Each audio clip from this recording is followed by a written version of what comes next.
aí, guys, beleza? Eu me chamo Léo e sejam bem-vindos ao meu canal.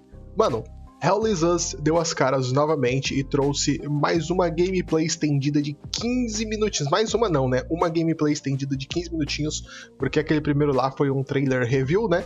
Que eu até trouxe aqui no canal. Pra quem não lembra, Hell is Us é aquele joguinho de RPG, ação. Alguns falam que vai ser um action RPG, outros falam que vai ser um Souls-like. Eu acho que vai ser um action RPG, tá? Tá muito mais cara de action RPG. Que se passa num mundo que tá numa guerra civil e começou a aparecer algumas anomalias, velho. Alguns bichos, não sei se é extraterrestre, se é sobrenatural. E você é o protagonista que tem que lidar com as duas coisas, tá ligado? E lançou uma gameplayzinha estendida de 15 minutinhos com o diretor criativo e o diretor criativo e diretor de arte falando um pouco sobre o jogo. Mano, eu quero assistir com vocês, não assisti ainda, tá? Quero assistir com vocês esse videozinho aqui, lançou ontem, saiu ontem, e bora lá. Hi everyone, my name is Jonathan JOGO. I'm the creative director and the art director on Hell is Us. I hope you enjoyed the trailer that you've seen recently. Today we're back in the spotlight. We're going to show you a bit of gameplay, a bit more than what you've seen in the trailer, and I hope that you will enjoy this part greatly. Alright, so let's start with the basics. So Hell is Us is set to be released in 2025. Ó, aqui ele já falou, né? Ele vai falar um pouco sobre o jogo. O jogo já tá previsto para ser lançado em 2025, mas eu acho que ele não fala a data ainda, né? It's for pretty much everything. So Xbox Series X, PlayStation 5, Series X, PlayStation 5 e PC. So the game is a bit of a take back to games from the 1990s, where a team of 1990. passionate people, the average on the team is like 20 years of development experience. So we're from a different generations, and we have a lot of love for how the games in the 90s were made and how they were played and experienced, especially the fact that there was no hand-holding, there was no silver plattering. You kind of had to figure stuff out by yourself. You were really in control of your exploration and your own discoveries, and this is what we're trying to do in Hell is Us. Então, tipo, ele falou que você está 100% no controle da sua exploração e de tudo que você vai fazer. Então, isso aqui ele já destaca, que o jogo não vai ter mapa, não vai ter bússola, não vai ter nada. Isso já foi falado também, né? Inclusive lá na Steam tá citando isso. Obviously with modern flair and kind of like modern knowledge of game design and whatnot, but very much put you back in the driver's seat of your experience and of your exploration, and then the result and the joy of your discoveries. So right. Hell is Us takes place in a country called Hadia. Hadia is in the grips of a vicious civil war. You play the role of Remy. Remy is actually from Hadia. He was born there, but his mom smuggled him out at the age of 5, like it sometimes happens in those countries. And what I mean by that is Hadia is a hermit state, is a turtle state. It's completely closed off on itself. Nobody goes out. Nobody comes in, and that's why Remy's mom decided to smuggle him out so he can have a better life. He grew up in the foster home system, or the foster system in Canada. He's always wanted to come back to Hadia. He wants to find his parents again. He wants to kind of like confront them. He's got a lot of questions for them. He understands why they abandoned him, but yet, abandonment is pretty much the biggest trauma that a child can have. And there's like a loop that hasn't been closed properly for him towards this situation and his parents. When the game starts, Remy has finally been able to infiltrate Hadia during the brutal civil war that I was talking about. Remy is a ON peacekeeper. He quit his post, he went AWOL, infiltrated the country, and this is where the game starts. Remy remembers two things, and that means the players remember two things. It's that his village of birth was called Jova, and his father was the blacksmith of Jova. Those are the only clues you begin the game with, and these are the only clues that Remy also know. So equipped with this knowledge, with these clues, you begin the game and you try to find your way to Jova. Mano, a história do jogo já dá pra ver que vai ser maneira pra caralho, né, mano? Vai ter uma história foda, porque aqui ele explicou um pouco da história, né? O começo da história, e, mano, vai ser da hora. You must be lost to wander around Sinedra Forest. I'm afraid I have very little to offer. A group of strange-looking soldiers arrived here last night in an APC. And perhaps you can ask them for help. It's not the first time I've seen them. They always seem to be snooping around here for something. They parked their APC just beyond the woods, to the north. Once in the woods, follow the wind chimes. They will lead the way through. The gate to enter the woods is locked. Here, take this key to unlock it. O cara deu umas dicas, né, de orientação. Okay, so let's talk about this design philosophy that I've mentioned earlier, which is, I said the word silver plattering is something that I had been thinking about for quite a few years, and the team as well, which is, if you look at modern day or contemporary adventure games and RPGs, pretty much everything is given to you on a silver platter. What I mean by that is when you explore, everything appears in front of you. You have your compass on top of you that's like a sixth sense, like a magical sense that detects, all the caves and all the cool stuff around you and the towers and this and whatnot. It just appears magically. And you have your map, and you have your mini map, and you have your quest markers, and you have your objective markers, and you can drop your own markers, and you have your quest journals, and it just never ends. And if you think about it, what happens with that is that you're not truly exploring. You're just kind of like flying by wire, and when you find something, it's not really your discovery. It was kind of handed to you on a silver platter. So what you're looking at now is we're having a discussion with a bloke named Ernest Cadell. He's telling us certain information, and then he tells us it's quite far. You need to hitch a ride. You might find people that are willing to give you a ride. It's up to the north of my house, so you're gonna have to use your compass, but your real compass, right, with the coordinates on it, north, south, east, west, blah, blah, blah, and follow that. And he tells you that in the Lost Woods, in order to find your way out, just follow the wind chimes. He says, I've attached them there for my kids when they were young because they kept on getting lost in those bloody woods. And then he tells you, follow the sound of the wind chimes and you'll find your way on the other side of the woods. That's how we do it. It's very organic. It's very realistic. Someone in real life could have told you the exact same thing. So the environments, the visuals of the game are not just there to illustrate, they're there to communicate. So you need to play the game, you need to open your eyes, you need to open your ears to what NPCs tell you, and you'll find your way, and you'll discover things, and you will truly own your discoveries and the great joy that comes with that. E, mano, isso daqui, esse negócio de não ter mapa, não ter isso, me lembrou muito o Black Myth Wukong, né? Que o Black Myth Wukong é assim, os próprios NPCs vão te dando dica. As missões, você não faz a mínima ideia onde faz missão, onde acha as coisas. E, mano, é foda. Um jogo desse é difícil você se orientar, mas depois que você pega o feeling ali do jogo, mano, fica da hora, fica muito gostosinho de jogar. E esse jogo vai ser assim, irmão. Nossa, esse jogo vai ser muito bom. Só que esse jogo aqui é mais realista, né? É como se fosse uma pessoa de verdade, não é um macaco. So here's another scene or another section that could be considered part of our player plattering philosophy. So here's a puzzle, and there's obviously a solution to the puzzle, but nothing eventually is going to tell you, if the player ends up kind of like taking a bit of time to find a solution. There's not going to be any artificial kind of ways that are going to help him or tell him what to do.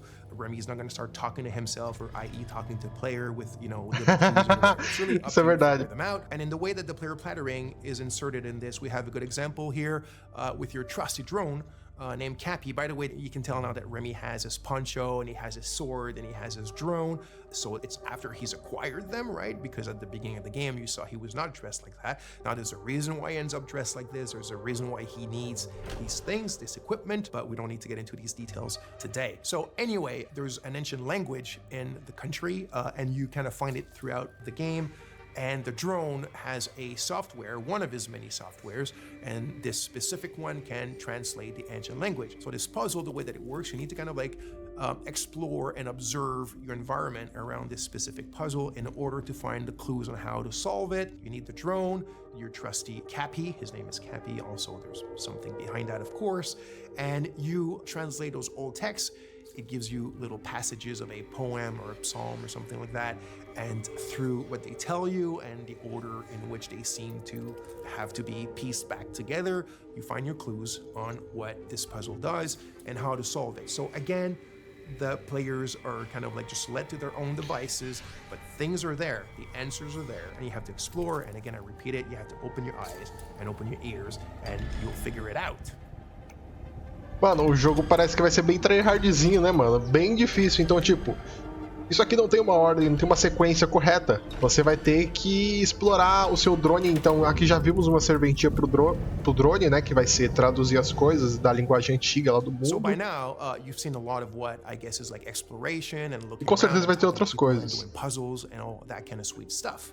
But if you've seen the trailer, you of course notice that there's another big aspect to the game, which is third-person melee combat. So we like to say that the game is 50% exploration and 50% combat. The game is not at all only about combat, and it's definitely not at all just walking around and figuring stuff out. It's the combination of both, and we also think that the way that we've combined them is quite refreshing and quite unique in Hell Is Us. So, like I said, combat is an integral part of the game. I do want to emphasize now that we're not a Souls-like game. The game is a lot more mid-core. It's have fun, get in it, and hack and slash. It doesn't mean it's easy. It's not overly hard. There's a learning curve. There's subtleties. There's little things that we've invented just for the flair and the flavor of Hell Is Us. It's very crunchy. I think the friction is pretty good, and I hope you'll enjoy it. So there's a wide variety of enemies in the game. So we have kind of like the more common enemy type, which we call the Hollow Walker. So it's these kind of humanoid, bipedal, white enemies that you can see here with the holes in their faces and their chests and whatnot. So obviously there's a reason why they're called Hollow Walkers, and there's different types of them and different kind of tiers of strength and powers. But when you're facing pretty much the biggest threats in the game, it's what we call like a dual entity. So it's like a Hollow Walker has a haze inside of it. So it's when the haze is present. I'm not going to get into the details right away of what the haze represents. It's all part of the lore and what you will figure out in the game. But when you're facing a combo like these dual entities, and it can go to like 3 of them, 4 of them, there's the herders, there's the fervents, and different types like that. But that's when you really need to master the combat system. That's when you start having to use all the tools and techniques at your disposal. The drone has tons of skills to upgrade it, and the drone is very much your little sidekick to help you in fighting multiple enemies at a time. He's not a sidekick in the sense where he talks and he has an AI. He's very much a drone that has its own protocol to do this crowd management during the combat. So you have your different weapons, you have your limbic skills, attack to weapons, which is basically you consider as your magic, even though in the game it's not considered magic. There's kind of like a scientific base to them. But that's when you really need to master all the little subtleties of the combat system, use all the tools in your arsenal and at your disposition, and get in the melee with these kind of dual or triple or quadruple entities and being able to manage them and be victorious. So like I mentioned, here specifically, you can see a combat against a limbic entity that has multiple hazes attached to the Hollow Walker. That's when it gets really complex, it gets very overwhelming because you're alone, but you got your trusty little cat. So you need to use its skill. So for example, Cappy has a skill where you can distract an entity, either a haze or a Hollow Walker. You can use the forward charge, which is one of my favorite. You also have the Typhoon. You have the super dash skill, which is another one of my favorites. So you can start dashing sideways, forward, backwards, really, really fast. It gives you like this Japanese action game style. And then you also have your limbic skill. So you need to find the glyphs in the game and you need to attach them to your weapons. And this is when you start getting powers that come from these weapons that allow you to take care of these enemies in much more powerful and kind of like impressive ways. That's when the VFX and the sound effects all come together and give you this combat bang that we all like and love.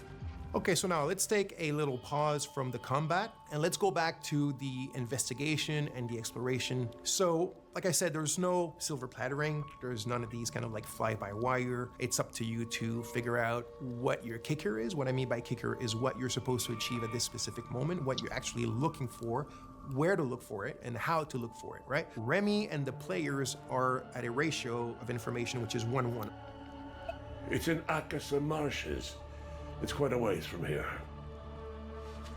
So one of the tools that we're providing you to still kind of help you a bit and manage this 1-1 kind of like knowledge ratio is your data pad. Think of it as a bit your investigation wall, if you want, but in a digital 90s format. So your clues, your leads, the important people that are related to your investigation, trying to find your parents and a lot more eventually, are all stored here. They're linked together by the relationships, and now it's up to you to go and investigate about them.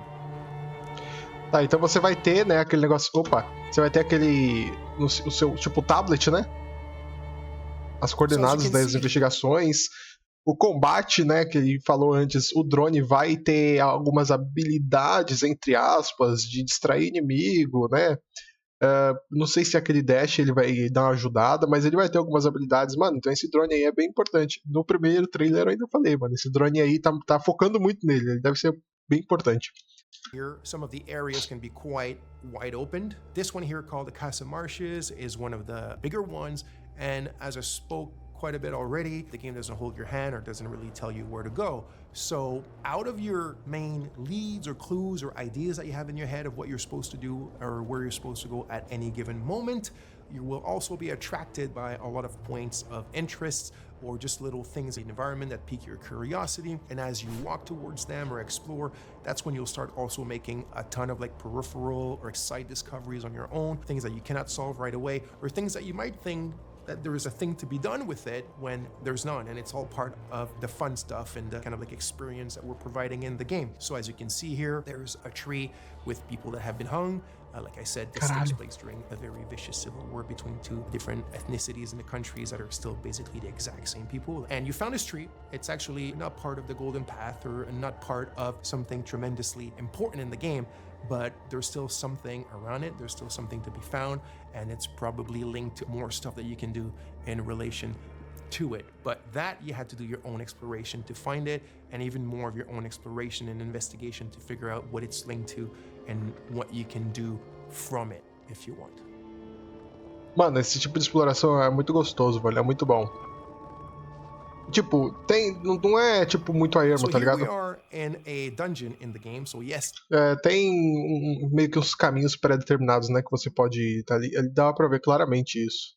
The game has dungeons. This was really important to us. Like I said at the beginning, there's a bit of a love letter to games from the 90s, but one of the challenges was the game takes place in a contemporary setting. The game takes place in 1993, and yet we still wanted dungeons in the game, and I didn't want the dungeons to take place in an abandoned metro station or, you know, in an abandoned factory because it's the modern era. I still wanted the dungeons to be very ancient things, and this brings us to another really important aspect of the game, or one of the very important themes of the game, which is history, historicity, deep history, so history that goes even before history. So there's a lot of mysteries and a lot of lore, and the origin of what's going on in the country and the link to the Civil War is all tied to that deep history and also what has happened since. I won't get into too much details because that will be part of another video for you guys, but you can see a bit of it here, and it shows you the varied palettes and moods and atmospheres that we have in the game, which also I think is something quite interesting and unique that we're doing in Hell Is Us.